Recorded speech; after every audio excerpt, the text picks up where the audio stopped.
സഭ അന്നു കണ്ട ശക്തി വൈഭവം ഭൂവി പുത്തൻ പെന്തക്കോസ്തായായി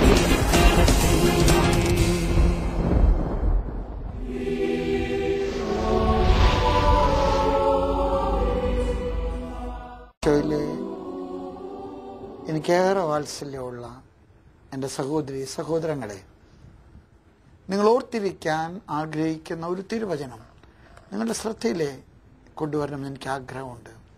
മർക്കോസിന്റെ സുവിശേഷത്തിലെ 13-ാമത്തെ അധ്യായത്തിലെ 32 തുടങ്ങി 36 വരെയുള്ള തിരുവചനങ്ങൾ. നിങ്ങൾ സദാ ജാഗരൂകരായിരിക്കും. നിങ്ങൾ സദാ ജാഗരൂകരായിരിക്കും. എന്നെ കേൾക്കുന്ന എൻ്റെ സഹോദരങ്ങളെ, എനിക്ക് നിങ്ങളോട് പറയാൻ ആഗ്രഹമുണ്ട്. ഈ ലോകത്തിൻ്റെ സുഖസൗകര്യങ്ങളുടെ നടുവിൽ നമുക്ക് സംഭവിക്കുന്ന ഒരു വലിയ അപകടമുണ്ട്. ഇതൊരിക്കലും അവസാനിക്കില്ല, ഇതെന്നും നിലനിൽക്കുമെന്ന്. ഈ ഒരു മിഥ്യാധാരണയിലാണ് നമ്മൾ പലപ്പോഴും ദൈവത്തെ മറക്കാൻ, നമ്മുടെ സഹോദരങ്ങളെ മറക്കാൻ, നമ്മുടെ ദൈവത്തോടുള്ള ഉത്തരവാദിത്വം നിർവഹിക്കുന്നതിലെ അലസത കാണിക്കാൻ നമ്മൾ പ്രാപ്തരാകുന്നത്, അല്ലെങ്കിൽ പ്രലോഭിതരാകുന്നത്. അതുകൊണ്ടാണ് ഇന്നത്തെ ഈ സൂചിതമായിട്ടുള്ള ദൈവവചനത്തിൽ കർത്താവ് പറയുന്ന യജമാനൻ കടന്നു വരുമ്പോൾ ഉണർവുള്ളവരായിട്ട് കാണപ്പെടുന്ന ദാസരാരോ അവർ അനുഗ്രഹീതരാകും. നമുക്ക് ഉണർവുള്ള ദാസരായിട്ടിരിക്കാൻ പ്രാർത്ഥിക്കാം. പലപ്പോഴും നമുക്ക് നമ്മുടെ അപേക്ഷകൾ ദൈവം കേൾക്കാതെ പോകുന്നത്, നമ്മുടെ പ്രാർത്ഥനകൾ നമുക്ക്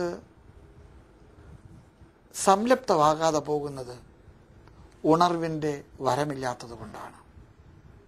നമുക്ക് സദാ ജാഗരൂകരായിരുന്ന് കർത്താവിൻ്റെ വചനങ്ങൾക്ക് വേണ്ടി കാതോർക്കാൻ, കർത്താവിൻ്റെ രണ്ടാമത്തെ വരവിന് വേണ്ടി കാതോർക്കാൻ, കർത്താവ് എന്ന് കടന്നു വന്നാലും കരം പിടിച്ച് കർത്താവിൻ്റെ കൂടെ സ്വർഗത്തിലേക്ക് യാത്ര പോകാൻ പറ്റുന്ന വിധത്തിലെ ഒരുക്കമുള്ളവട്ടായിട്ട് ഇരിക്കാൻ നമുക്ക് പ്രാർത്ഥിക്കാം. കർത്താവായ ദൈവമേ, നിന്റെ മക്കളുടെ മേൽ നീ കരുണ കാണിക്കണേ. ഈ ശുശ്രൂഷയിൽ പങ്കെടുത്ത എല്ലാവർക്കും നിന്റെ ഉണർവിൻ്റെ വരം നീ നൽകണേ. നിന്റെ ആത്മാവിൻ്റെ അഭിഷേകം നീ നൽകണേ. സദാ ജാഗരൂകതയോടുകൂടെ ദൈവമേ നിന്റെ തിരുവിഷ്ടം നിറവേറ്റി സദാ ഉത്തരവാദിത്വ ബോധത്തോടുകൂടെ നിന്റെ വരവിനായിട്ട് പാർത്തിരിക്കുന്ന ഉണർവുള്ള ദാസന്മാരെ പോലെ നിന്റെ മക്കളായിരിക്കാനായിട്ട് നീ കരുണ കാണിക്കണേ. കർത്താവെ, നീ പൗരോഹിത്യന്റെ കൃപയിൽ ഞങ്ങളെ അഭിഷേചിച്ചിരിക്കുന്ന നിന്റെ വരദാനങ്ങൾ, നിന്റെ കുരിശിൻ്റെ വലിയ പീഡാനുഭവത്തിലും മരണത്തിലും ഉത്ഥാനത്തിലും സ്വർഗാരോപണത്തിലും ഒക്കെ നീ സഭയ്ക്ക് ഏൽപ്പിച്ചിരിക്കുന്ന വലിയ രക്ഷാകര നിധികളിലെ നിന്റെ മക്കൾക്ക് നൽകുന്ന ഈ ആശീർവാദത്തെ കൈക്കൊണ്ട് അവിടെ ദുഃഖങ്ങൾ, കണ്ണുനീരുകൾ, ഇവിടെ സങ്കടങ്ങൾ, ആകുലതകൾ, അവിടെ ആവശ്യങ്ങൾ, അവശതകൾ, എല്ലാറ്റിലും നിന്റെ തിരുവുള്ള പ്രകാരം കരുണ കാണിച്ച് ഞങ്ങൾ ആശീർവദിക്കുമാറാകട്ടെ. ആമേൻ.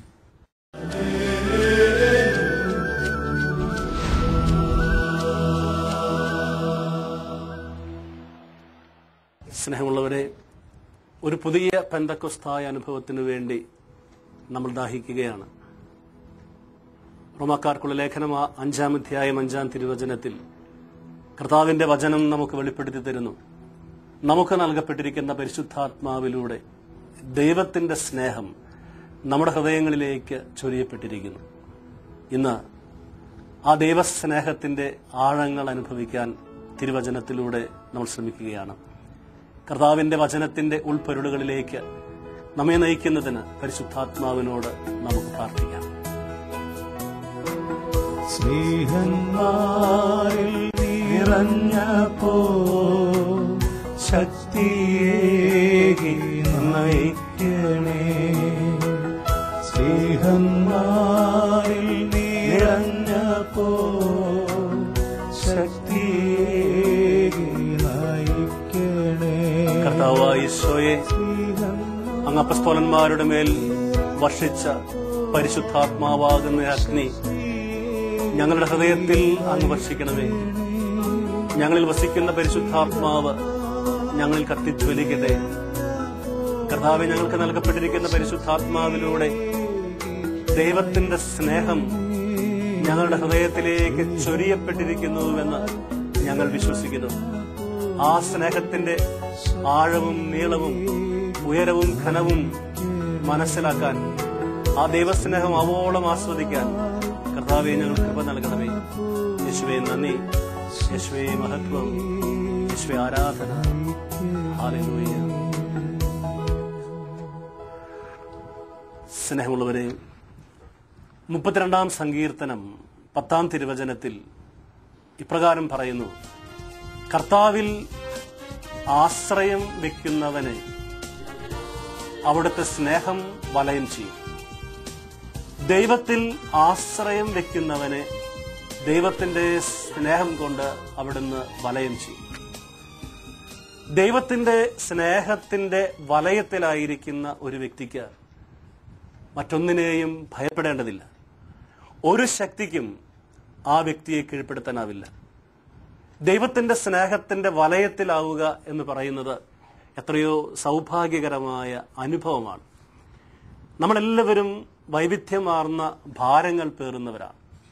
പാപത്തിന്റെ ഭാരം, ആന്തരിക മുറിവുകളുടെ ഭാരം, രോഗങ്ങളുടെ ഭാരം, സാമ്പത്തിക തകർച്ചകളുടെ, കടബാധ്യതയുടെ, അങ്ങനെ തുടങ്ങുന്നു ആ പട്ടിക.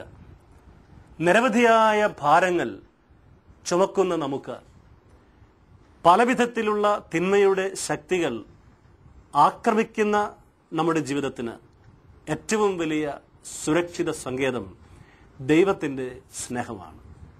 അതുകൊണ്ട് നമുക്ക് ആഗ്രഹിക്കാം ദൈവത്തിന്റെ സ്നേഹത്തിന്റെ വലയത്തിൽ ആകുന്നതിന്. അതിന് വിശുദ്ധ ഗ്രന്ഥം നമ്മുടെ മുമ്പിൽ വയ്ക്കുന്ന മാർഗം ദൈവത്തിൽ സമ്പൂർണമായി ആശ്രയിക്കുക എന്നുള്ളതാണ്. Arch bishop Goodyear saints for the sinners എന്ന് പറയുന്ന പുസ്തകത്തിൽ പാപജീവിതത്തിൽ നിന്ന് മാനസാന്തരപ്പെട്ട വിശുദ്ധരെ കുറിച്ച് പറയുന്നുണ്ട്. അതിൽ കോർട്ടണോയായിലെ വിശുദ്ധ മർഗരിത്തായെക്കുറിച്ച് വളരെ മനോഹരമായ ഒരനുഭവം പങ്കുവെക്കുന്നുണ്ട്. കോർട്ടണോയായിലെ വിശുദ്ധ മർഗരിത്ത പാപത്തിന്റെ പടുകുഴിയിൽ കഴിഞ്ഞിരുന്ന ഒരു വ്യക്തിയാണ്. കുടുംബ ജീവിതത്തിൽ അമ്മ മരിച്ചതിന് ശേഷം രണ്ടാനമ്മയുടെ പീഡനമേറ്റ് സഹനങ്ങളിൽ കഴിയേണ്ടി വന്നപ്പോൾ വീട് വിട്ട് ഇറങ്ങുകയാണ് ആ യുവതി. പിന്നീട് ഒരു ധനാഢ്യന്റെ ഭവനത്തിൽ ചെന്നുപെടുന്നു. അവിടെയുള്ള ജീവിതത്തിൽ ആ മനുഷ്യനുമായി അവൾ പാപത്തിലേർപ്പെടുന്നു. പാപത്തിന്റെ ബന്ധനത്തിൽ അവളുടെ ജീവിതം ആഴപ്പെടുകയാണ്. ഒരു ദിവസം ഈ ധനാഢ്യനായ മനുഷ്യൻ അവന്റെ സുഹൃത്തുക്കളോടുകൂടെ ഒരു യാത്ര പോവുകയാണ്. ഏതാനും ദിവസങ്ങൾ കഴിഞ്ഞപ്പോൾ അവന്റെ കൂടെ പോയിരുന്ന പട്ടി തിരിച്ചു വന്നിട്ട് മാർഗരിത്തായുടെ അടുക്കൽ ശബ്ദമിടുകയാണ്. അവളുടെ ഉടുപ്പിനെ പിടിച്ചു വലിച്ച് ആ പട്ടി അവളെ ഒരു കുഴിമാടത്തിലേക്ക് കൊണ്ടുപോവുകയാണ്. ആ കുഴിമാടത്തിൽ ചെന്ന് പട്ടി മണ്ണ് മാന്താൻ തുടങ്ങി. അവളും ചേർന്ന് ആ കുഴിമാടം തുറക്കുകയാണ്. അതിനകത്ത് ധനാഢ്യനായ ആ മനുഷ്യൻ മരിച്ചു കിടക്കുന്നു. അവിടെ നിൽക്കുമ്പോൾ അവളുടെ ഹൃദയം വേദന കൊണ്ട് നിറയുകയാണ്. അവൾ ഇപ്രകാരം പറയുന്നു: ഞാൻ നിന്റെ ആത്മാവിനെ നശിപ്പിച്ചു, നിന്റെ ശത്രുക്കൾ നിന്റെ ശരീരത്തെ നശിപ്പിച്ചു. ഈ വേദനാജനകമായ അനുഭവത്തിൽ നിന്നിട്ട് മർഗരിത്ത ഒരു പ്രതിജ്ഞ എടുക്കുകയാണ്: ഞാൻ മൂലം ഒരാത്മാവ് നശിച്ചു, അതുകൊണ്ട് ഇനിയുള്ള എൻ്റെ ജീവിതം ആത്മാക്കളുടെ രക്ഷയ്ക്ക് വേണ്ടി ഞാൻ സമർപ്പിക്കും. അവൾ മാനസാന്തരപ്പെട്ട് പിതൃഭവനത്തിലേക്ക് വരികയാണ്. അവളുടെ പിതാവ് അവളെ സ്വീകരിക്കുന്നു.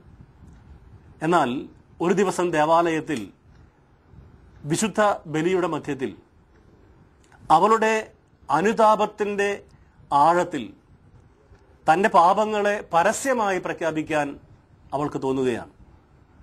ജനമധ്യത്തിലേക്ക് കടന്നു വന്നിട്ട് അവൾ അവളുടെ പാപങ്ങളെ ഒക്കെ ഉറക്കെ വിളിച്ചു പറയുകയാണ്. ഇത് ആ പിതാവിന് വളരെ വേദനയുണ്ടാക്കി. വീടിനും അവളുടെ പിതാവിനുമൊക്കെ മോശപ്പേര് വരുത്തിയ അവളെ പിതാവ് വീട്ടിൽ നിന്ന് പുറത്താക്കുകയാണ്. ഫ്രാൻസിസ്കൻ സന്യാസിനികളുടെ ആശ്രമത്തിൽ ചേർന്ന് അവൾ പിന്നീട് ജീവിക്കുന്നു. അവളൊരു സന്യാസിനിയാകാൻ ആഗ്രഹിച്ചു. എന്നാൽ അതിനകം കുപ്രസിദ്ധയായിത്തീർന്ന അവൾക്ക് സന്യാസ ജീവിതത്തിലേക്ക് വഴി തുറന്നു കിട്ടിയില്ല. ഒടുവിൽ അവൾ ഫ്രാൻസിസ്കൻ 3-ാം സഭയിലെ അംഗമായി കഠിനമായ തപശ്ചര്യകളോടെ ജീവിക്കുകയാണ്. ഇന്ന് കത്തോലിക്ക സഭ വണങ്ങുന്ന ഒരു വിശുദ്ധയാണ് വിശുദ്ധ മാർഗരീത്ത. പ്രിയമുള്ളവരെ, ദൈവത്തിന്റെ സ്നേഹം ഒരു വ്യക്തിയെ വലയം ചെയ്യുമ്പോൾ ആ വ്യക്തി എത്ര കൊടും പാപിയാണെങ്കിലും പാപത്തിന്റെ കരവലയത്തിൽ നിന്ന് ദൈവസ്നേഹത്തിന്റെ വലയത്തിനുള്ളിലാകുന്ന വ്യക്തി അത്ഭുതകരമായി വിശുദ്ധിയിലേക്ക് വളരുന്നു എന്നതിൻ്റെ ഒരു തെളിവാണ് ഈ വിശുദ്ധയുടെ ജീവിതം. ദൈവം സ്നേഹിക്കുന്നു എന്ന് പറയുമ്പോൾ തീർച്ചയായും ദൈവം സ്നേഹമാണ് എന്ന വചനത്തെ ധ്യാനിക്കുമ്പോൾ ബുദ്ധിയിലും യുക്തിയിലും ചിന്തയിലുമൊക്കെ ധാരാളം ആശയങ്ങൾ നമുക്കുണ്ട്. ദൈവവചനത്തിൽ നിന്ന്, വിശുദ്ധ ഗ്രന്ഥത്തിൽ നിന്ന് ദൈവസ്നേഹത്തെക്കുറിച്ച് ധാരാളം ഉദ്ധരണികൾ നമുക്കൊരുപക്ഷെ പറയാൻ കഴിയും. എന്നാൽ വ്യക്തിപരമായ ജീവിതത്തിൽ ദൈവത്തിന്റെ സ്നേഹം അനുഭവിക്കാൻ ആർക്കാണ് കഴിയുക? അത്തരത്തിൽ ഒരു സ്നേഹം അനുഭവിക്കാൻ കഴിയാതെ പോയാൽ നമ്മുടെ ജീവിതത്തിന് എന്തർത്ഥമാണുള്ളത്? വ്യക്തിപരമായ ജീവിതത്തിൽ ദൈവത്തിന്റെ സ്നേഹം അനുഭവിക്കണമെങ്കിൽ സങ്കീർത്തകൻ പറയുന്നു, കർത്താവിൽ ആശ്രയം വെക്കണം. നീ എത്ര വലിയ പാപിയാണെങ്കിലും, നീ എത്ര വലിയ ദ്രോഹിയാണെങ്കിലും, നിന്റെ ഇന്നലെകൾ എത്ര പരാജയപ്പെട്ടതാണെങ്കിലും ദൈവത്തിൽ ആശ്രയം വെക്കുമ്പോൾ നിന്റെ ജീവിതത്തിൽ ഒരു പുതിയ പ്രഭാതം വിരിയുകയാണ്. ദൈവത്തിന്റെ സ്നേഹം ഓരോ പ്രഭാതത്തിലും പുതിയതാണ് എന്ന് പറയുമ്പോൾ തീർച്ചയായും എൻ്റെ ജീവിതത്തിൽ ഓരോ പ്രഭാതത്തിലും അത് ആസ്വദിക്കുന്നതിന് എനിക്ക് അർഹതയുണ്ട് എന്ന് വ്യക്തം. വിശുദ്ധ ഗ്രന്ഥത്തിലേക്ക് നമ്മൾ തിരിയുമ്പോൾ യേശുവിന്റെ പരസ്യ ജീവിതകാലത്ത് ചില വ്യക്തികളെ പ്രത്യേകമായിട്ട് എടുക്കാൻ ഞാൻ ആഗ്രഹിക്കുകയാണ്. പ്രത്യേകിച്ചും ദൈവത്തിന്റെ സ്നേഹം ഏറ്റവും കൂടുതൽ രുചിച്ച് അറിഞ്ഞിട്ടുള്ളത് ആരാണ് എന്ന് ചോദിച്ചാൽ ഒരുപക്ഷെ ഒരു വിരോധാഭാസമായി തോന്നിയേക്കാം. കഠിനമായ പാപത്തിന്റെ പടുകുഴിയിൽ കഴിഞ്ഞിട്ടുള്ള വ്യക്തികളാണ്. കാരണം അവരുടെ പാപത്തിന്റെ ആഴം എത്ര വലുതാണോ അത്രയും ദൈവത്തിന്റെ സ്നേഹം അവരെ വലയം ചെയ്തു എന്നുള്ളതാണ്. യോഹന്നാന്റെ സുവിശേഷം 4-ാം അധ്യായത്തിൽ സമരിയായിലെ പാപിനിയായ സ്ത്രീയെ നമ്മൾ കാണുന്നുണ്ട്. അവൾ ഭ്രഷ്ട് കൽപ്പിച്ച് പുറത്താക്കപ്പെട്ടവളാണ്. പാപത്തിന്റെ അടിമത്വത്തിൽ ജീവിക്കുന്നവൾ. അവളുടെ ജീവിതം യേശുവിന്റെ സന്നിധിയിലേക്ക് കടന്നു വരുമ്പോൾ പരിപൂർണമായും യേശുവിന്റെ മുൻപിൽ അവൾ കൊണ്ടുവന്ന ആ കുടം വെച്ചിട്ട് അവൻ നൽകുന്ന ജീവജലത്തിനു വേണ്ടി അവളെ യാചിക്കുമ്പോൾ പ്രിയമുള്ളവരെ, സമ്പൂർണമായി യേശുവിൽ ആശ്രയിക്കുന്ന അവളുടെ ജീവിതത്തിൽ ഈശോ ഇടപെടുന്നത് നമ്മൾ കാണുന്നുണ്ട്. ദൈവം നിന്റെ പാപത്തോടുകൂടെ നിന്നെ സ്നേഹിക്കുന്നു എന്ന ഒരു വെളിപ്പെടുത്തലാണ് വാസ്തവത്തിൽ സമരിയായിലെ ആ പാപിനിയായ സ്ത്രീയുടെ ജീവിതം നമ്മുടെ മുന്നിൽ വയ്ക്കുന്ന സത്യം. God loves me with my sin. എന്റെ പാപത്തോടുകൂടെ ദൈവം എന്നെ സ്നേഹിക്കുന്നു. എത്രയോ വലിയ പ്രത്യാശ നൽകുന്ന അനുഭവമാണിത്. ജീവിതത്തിൽ ഒരു പക്ഷേ നമ്മൾ വഴിതെറ്റി സഞ്ചരിക്കുന്നവരാകാം. കഴിഞ്ഞ കാലങ്ങളിൽ നമ്മൾ പരാജയപ്പെട്ടവരാകാം. നമ്മുടെയൊക്കെ ജീവിതത്തെ നമ്മൾ വിലയിരുത്തുമ്പോൾ അങ്ങനെയൊന്ന് സംഭവിക്കാതിരുന്നെങ്കിൽ എന്ന് നമ്മൾ വേദനയോടെ ചിന്തിക്കുന്ന ധാരാളം വീഴ്ചകൾ നമ്മുടെ ജീവിതത്തിലുണ്ടാകാം. പല വിധത്തിൽ തകർന്ന് നിരാശപ്പെട്ട് കഴിയുന്ന എത്രയോ പേരാണ്. ഇന്നലകളിലേക്ക് തിരിഞ്ഞു നോക്കി ലോത്തിന്റെ ഭാര്യയെപ്പോലെ ഉപ്പുതൂണായി ജീവിക്കുന്ന ധാരാളം ജീവിതങ്ങളുണ്ട്. ഇവിടെ നമ്മുടെ മുൻപിൽ പ്രത്യാശയുടെ ഈ വചനം ദൈവസ്നേഹം കൊണ്ട് കഴുകി വിശുദ്ധീകരിക്കുന്ന ഒരു വ്യക്തിത്വത്തെ മുന്നിൽ വെക്കുകയാണ്. അവൾ യേശുവിന്റെ മുൻപിൽ ജീവിതത്തെ അടിയറ വയ്ക്കുന്നു. God loves me with my sin. ഒരു പക്ഷേ സമരിയായിലെ പാപിനിയായ സ്ത്രീയുടെ സാക്ഷ്യം അതാണ്. ദൈവം എന്റെ പാപത്തോടുകൂടെ എന്നെ സ്നേഹിക്കുന്നു. അവൾ പട്ടണത്തിൽ ചെന്ന് ഞാൻ ചെയ്തതെല്ലാം എന്നോട് പറഞ്ഞ ഒരുവനെ ഞാൻ കണ്ടു എന്ന് പറയുമ്പോൾ പ്രിയമുള്ളവരെ, അവൾ അർത്ഥമാക്കുന്നത് എന്താണ്? സമൂഹം മുഴുവനും പുറന്തള്ളിയവൾ, പട്ടണത്തിലേക്ക് പ്രവേശിക്കാൻ ഒരുപക്ഷെ യോഗ്യതയില്ലാത്തവൾ, അവൾ യേശുവിന്റെ സ്നേഹം രുചിച്ചറിഞ്ഞപ്പോൾ പാപിയായ എന്നെ സ്നേഹിക്കുന്ന ഒരു ദൈവത്തെ ഞാൻ കണ്ടു എന്ന വെളിപ്പെടുത്തലാണ് അവൾ നടത്തുക. ഇതിനൊരു മറുവശമുണ്ട്. ദൈവം എന്റെ പാപത്തോടുകൂടെ എന്നെ സ്നേഹിക്കുന്നു എന്ന് ഞാൻ പറയുമ്പോൾ ഒരു കാര്യം വ്യക്തമാണ്, എന്റെ പാപത്തോടുകൂടെ ദൈവത്തെ സ്നേഹിക്കാൻ എനിക്കാവില്ല. അതുകൊണ്ട് ഞാൻ എന്റെ പാപത്തെ തമ്പുരാന്റെ കരങ്ങളിലേക്ക് ഏൽപ്പിച്ചു കൊടുത്ത് സമ്പൂർണമായും എന്റെ ജീവിതത്തെ അടിയറ വയ്ക്കുന്നെങ്കിൽ, എന്റെ ജീവിതം ദൈവകരങ്ങളിൽ സമ്പൂർണമായി സമർപ്പിക്കുന്നെങ്കിൽ, ഞാൻ എന്റെ പഴയ ജീവിതത്തെ കർത്താവിന് ഭരമേൽപ്പിക്കുന്നുവെങ്കിൽ കർത്താവിന്റെ സ്നേഹം എന്നെ വലയം ചെയ്യും. യോഹന്നാന്റെ സുവിശേഷം 8-ാം അധ്യായത്തിൽ പാപത്തിൽ പിടിക്കപ്പെട്ടവളെ കല്ലെറിയുന്നതിനു വേണ്ടി പ്രമാണികൾ ഓടിക്കുകയാണ്. അവൾ വന്നു വീഴുന്നത് യേശുക്രിസ്തുവിന്റെ കാൽക്കീഴിലാണ്. എന്താണ് അവിടെ സംഭവിക്കുന്നത് എന്ന് നമുക്കറിയാം. ഈശോ ആ സ്ത്രീയോട് എങ്ങനെയാണ് ഇടപഴകുന്നത്?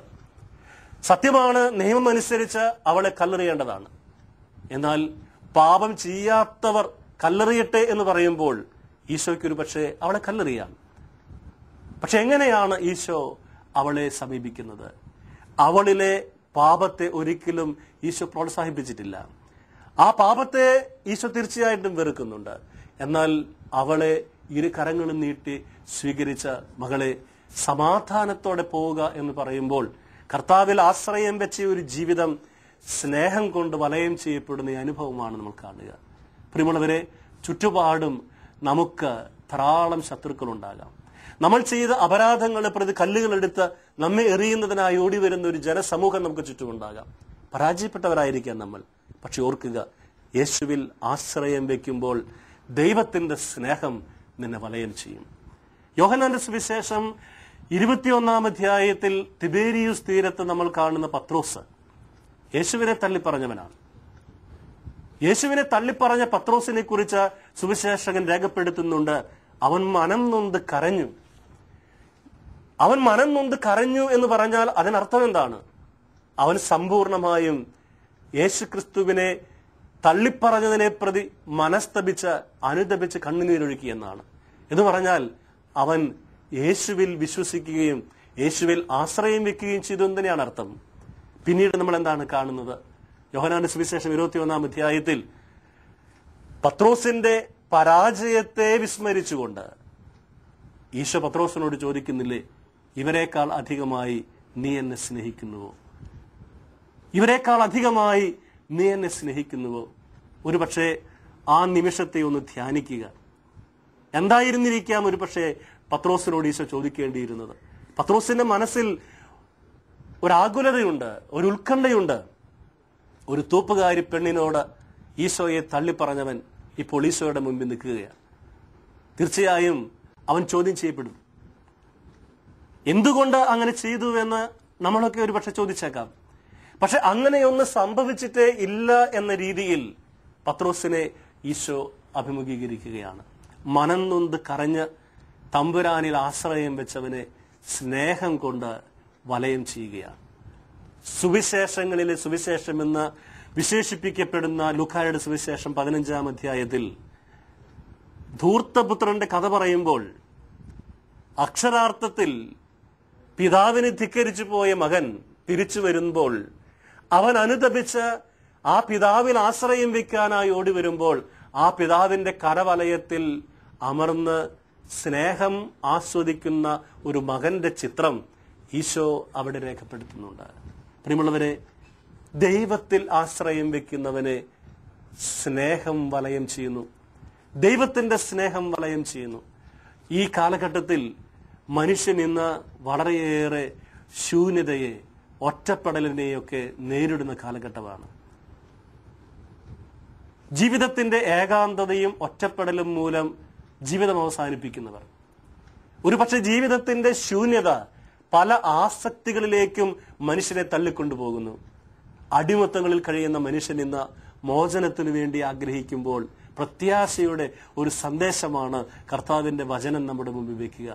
നീ ദൈവത്തിൽ ആശ്രയം വെച്ചാൽ, നീ എത്ര വലിയ പാപിയായിക്കൊള്ളട്ടെ, നിന്റെ ജീവിതത്തിൽ എന്തുമാത്രം തകർച്ചകൾ ഉണ്ടായിക്കൊള്ളട്ടെ, നീ ഏതെല്ലാം വിധത്തിൽ തകർന്നു പോയ മനുഷ്യനായിക്കൊള്ളട്ടെ, ദൈവത്തിൽ ആശ്രയം വെക്കാൻ നീ തയ്യാറാകുമ്പോൾ നിന്റെ ജീവിതത്തെ ദൈവത്തിന്റെ സ്നേഹം കൊണ്ട് വലയം ചെയ്യപ്പെടും.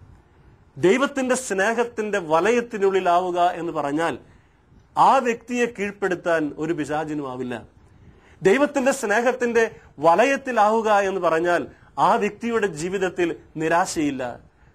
ദൈവത്തിന്റെ സ്നേഹത്തിന്റെ വലയത്തിലാവുക എന്ന് പറഞ്ഞാൽ ആ ജീവിതത്തിന് വലിയ ആനന്ദമുണ്ട്. പ്രിയമുള്ളവരെ, ഈ വലിയ സ്നേഹത്തിന്റെ നിറവിനു വേണ്ടി നമ്മൾ ദാഹിക്കണം. ഒരു പുത്തൻ പെന്തക്കോസ്ത അനുഭവം എന്ന് പറയുന്നത് എന്റെ ജീവിതത്തിൽ ഉണ്ടാകുന്നത് എന്നെ സമ്പൂർണമായും ദൈവത്തിന്റെ സ്നേഹം വലയം ചെയ്യുമ്പോഴാണ്. ആ സ്നേഹത്തിന്റെ വലയത്തിലായിരിക്കാൻ നമുക്ക് ആഗ്രഹിക്കാം. നമുക്ക് പ്രാർത്ഥിക്കാം.